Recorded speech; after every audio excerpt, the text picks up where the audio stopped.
ধনিয়া পাতা ভর্তা করব। ধনিয়া পাতাগুলি কেটে নিয়েছি, আর এখানে রসুন পেঁয়াজ মরিচ নিয়ে নিয়েছি।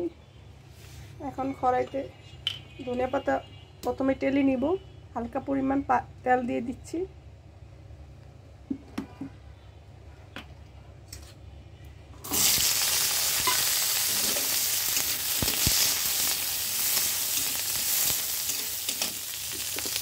লবণ দিয়ে দিব এর সাথে।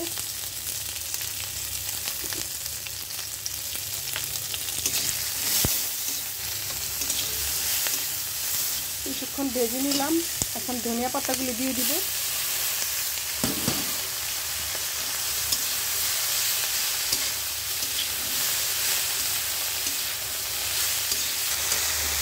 ধনিয়া পাতাগুলি চড়া জলে ভেজে নিচ্ছি, তাহলে পানি বের হয়ে যাবে। তো হয়ে গেছে, এখন ব্লেন্ডার করব। ঠান্ডা করে নিলাম, এখন ব্লেন্ডার করব।